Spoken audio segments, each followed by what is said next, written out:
حضور نے فرمایا اللہ اس شخص کے چہرے کو تر و تازہ رکھے جس نے میرے سے کوئی حدیث سنی، پھر جیسے سنی اس کو ویسے آگے پہنچا دیا۔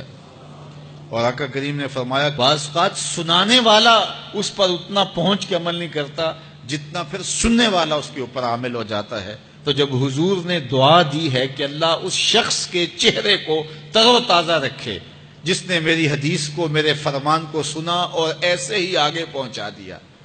تو پھر موت کی سختیاں بھی اس کے چہرے کی تر و تازگی ختم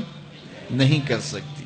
پھر قبر کے لمحے بھی اس کے چہرے کی تر و تازگی کو ختم نہیں کر سکتے۔ حشر کے دن لوگوں کے چہرے مرجھائے ہوں گے، جس کو رسول اللہ کی دعا ہے اس کا چہرہ اس دن بھی تر و تازہ ہو۔ تو حضور علیہ الصلوۃ والسلام کے فرامین کو سننا، دیکھیے جو تفصیلی علوم ہیں ان کو حاصل کرنا، سیکھنا، یہ ہر ایک کے لیے فرض نہیں ہے، لیکن جو ضروریات دین ہیں ان کو سیکھنا یہ فرض عین ہے، یہ ہر ایک کے اوپر فرض ہے۔ اگر کوئی نہیں سیکھتا تو وہ گنہگار ہے، اور اس میں نماز کے مسائل ہیں، روزے کے مسائل ہیں، حج کے مسائل ہیں، زکوٰۃ کے مسائل ہیں، اگر کاروبار کرتا ہے تو بیع و شراء کے مسائل ہیں، اور کفر اسلام کی ضروری باتیں ہیں کہ کفر کیا ہے، اسلام کیا ہے۔ تو یہ ساری ضروری چیزیں جو ہیں ایمانیات سے جو تعلق رکھتی ہیں، ان کا سیکھنا جو ہے ضروری علوم کا، یہ ہر ایک کے اوپر فرض ہے۔ تو اس لیے آپ لوگ اپنا وقت کچھ نکال کر کے جو ہے وہ اس کے لیے صرف کریں، اور ضروریات دین سیکھنے کے لیے کچھ فرصت کے لمحے نکالیں۔ لوگ کتنے طویل ڈپلومے کرتے ہیں، کاروبار سیکھتے ہیں، کن کن علوم میں مہارت ہے جو ہمارے لیے بالکل غیر ضروری ہے۔ کسی نوجوان کے پاس بیٹھ جاؤ نا تو وہ تمہیں بتائے گا کہ کس کرکٹر نے کس میچ میں کتنے سکور کیے تھے، لوگوں کی یہاں تک معلومات ہیں، اور وہ 15 سال پرانا میچ ہے، اس کے اندر کس نے کتنے آؤٹ کیے تھے، کتنی وکٹیں لی تھیں، کتنے جو ہے وہ اس نے سکور کیے تھے، اور اس کی پوری زندگی کے سکور کتنے ہیں، کیسی کیلکولیشن ہے، اور کس قدر لوگوں کا پکا حساب ہے۔ یہ وہ چیز ہے جس کا نہ دنیا میں فائدہ نہ آخرت میں فائدہ، لیکن دلچسپی ہے نا،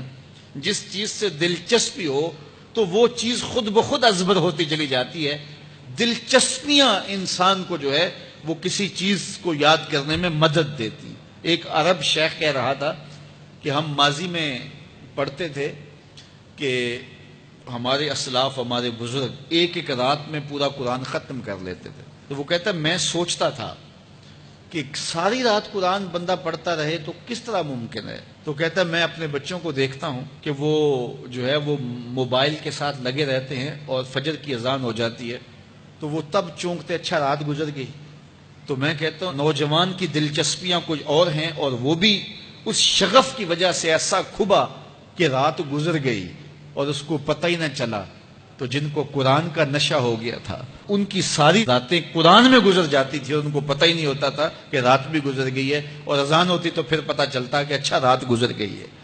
تو یہ شوق اگر پیدا ہو، شوق تو دیکھیے یہ گیموں کا پیدا ہو جائے، کھیلوں کا پیدا ہو جائے، تو وہ انسان کو کیا کچھ سکھا دیتا ہے، اور جس کے سینے میں کتاب اللہ کا شوق پیدا ہو جائے تو پھر کیوں نہ اس کے سینے کے اندر جو ہے وہ طلب کتاب اللہ کی تلاوت کی پیدا ہوگی۔ تو اپنے سینوں میں علم حاصل کرنے کا شوق پیدا کرو، علم سیکھو، اپنی نسلوں کو سکھاؤ، اپنی اولادوں کو دین سکھاؤ، اپنی اولادوں کو نماز کا خوگر اور عادی بناؤ، ان کو کھینچ کھینچ کے نماز کی طرف لے جاؤ، یہ عادی بن جائیں نماز کے، تاکہ بعد از انتقال دعاؤں کے سلسلے جاری رہیں۔